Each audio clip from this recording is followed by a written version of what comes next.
Mesdames et messieurs, bonjour et bienvenue à ce lundi des followers. Le sujet du jour est signé Solely Beats et ce sera les préjugés sur le dreadlocks. Je sais pas si t'es d'accord avec moi, mais les loxés sont souvent victimes de préjugés. Ils sont associés aux Rastafari, à des fumeurs de marijuana, à des personnes qui ne se lavent pas, à des délinquants, ou encore on dit d'eux que c'est incompatible avec un travail sérieux. Il y a même des légendes urbaines qui disent qu'il y aurait des insectes dans leurs cheveux. Et encore d'autres rumeurs qui disent qu'ils fument tellement de bœufs qu'on pourrait fumer leurs cheveux.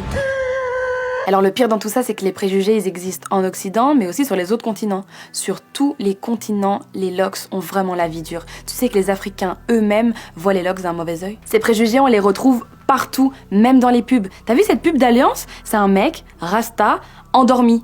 Genre dreadlocks égale paresseux. Et même dans le sport, tu sais qu'il y a des vidéos qui ont tourné où on voit des jeunes lycéens sportifs qui sont contraints à couper leurs dreadlocks s'ils veulent prendre part à une compétition sportive. Tu trouves ça normal ça ? Franchement moi, ce qui m'a fait le plus de peine c'est dans les écoles. L'été dernier, il y a une école en Guadeloupe qui sortait une liste exhaustive avec toutes les coiffures qui sont interdites au sein de l'établissement. Afro, dreadlocks, nat, en bref, les 30 coiffures les plus répandues en Guadeloupe. Mais il y a une idée reçue à laquelle je veux dire stop maintenant. Souvent on entend que les dreadlocks ont commencé avec les rastas, mais ça n'a rien à voir. C'est vrai que cette coiffure a été propulsée avec des figures emblématiques comme Bob Marley, et on peut dire qu'elle est devenue une coiffure symbolique chez les Rastafari, mais dreadlocks égale rasta et rasta égale dreadlocks, c'est faux. Les rastas existent depuis moins de 100 ans et les dreadlocks étaient là déjà à l'Égypte antique. Les membres de la famille royale égyptienne les portaient. Les Maasai du Kenya portent aussi des locks, les Éthiopiens portent des locks depuis des années. Les Baïfol du Sénégal aussi, et chez les Wolofs autrefois, les dreadlocks étaient portés par les rois. Donc t'as capté, les locks étaient là bien avant les Rastafari.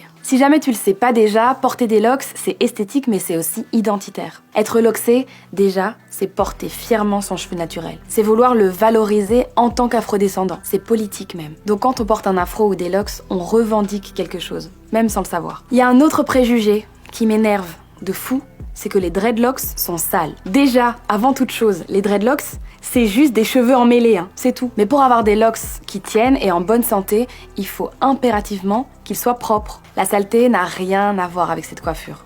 Et contrairement à ce que plein de gens peuvent penser, c'est pas grâce à du gel, ni de la wax, ni de la crème que les dreadlocks tiennent. Il suffit juste de les laver avec du shampoing clarifiant et puis de les hydrater régulièrement. Comme me l'a si bien dit une locticienne française qui s'appelle Namani, entretenir des locks, c'est autant de soins que des cheveux non locksés. D'ailleurs, il y a 2 ingrédients principaux pour entretenir des locks. De l'eau et de l'huile. Beaucoup d'eau et pas beaucoup d'huile. Ça peut être de l'huile de ricin, de l'huile de macadamia, de l'huile d'avocat, etc. En fait, l'idée, c'est simplement d'avoir les cheveux parfaitement hydratés. Et alors, pour ceux qui disent que les dreadlocks sont incompatibles avec un travail conventionnel, bullshit. Il y a une multitude de coiffures possibles et inimaginables avec les locks. Et en plus, c'est hyper joli, regardez. Elles peuvent être freeform, c'est une locks sans intervention humaine, tu vois, on laisse les choses se faire. Tout au plus, tu tournes un peu avec ta main ou avec un gant. Elles peuvent aussi être micro-locks ou sister locks, les deux veulent dire la même chose, à part que sister locks, c'est une marque déposée pour laquelle il faut avoir fait la formation qualifiante, mais ça veut dire la même chose. Les locks peuvent aussi être très très épaisses,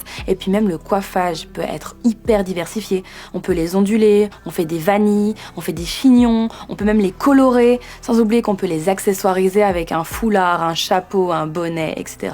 Mais heureusement, la réputation du dreadlocks change petit à petit. Il y a même des salons de coiffure dédiés rien qu'à ça. Alors j'ai beaucoup lu qu'on accepte de plus en plus les dreadlocks parce qu'on accepte de plus en plus le cheveu afro naturel. Les deux vont de pair en fait. Et puis on va pas se mentir, le fait que des stars comme Rihanna, Zendaya, Shakira portent des locks, ça a aussi servi à populariser. Après, ça reste des fausses locks. Et pour les puristes, les fausses locks, ce sont les avantages sans les inconvénients. On n'a pas le côté patience, le côté soin, ni le côté non éphémère. Les vrais locks, ça s'obtient sur la durée. Pour en avoir des très longues, par exemple, c'est 7, 8 ou 10 ans.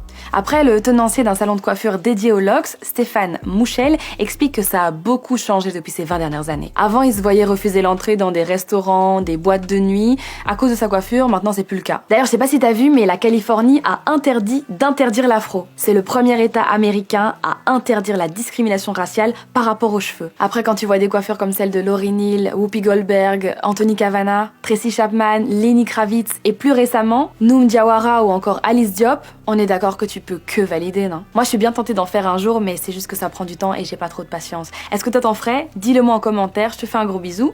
Et à demain, ou pas? Oh, t'aurais pas oublié quelque chose? Un like, un commentaire? Partage même. Et puis, si t'as un coup de gueule, tu me le mets en commentaire.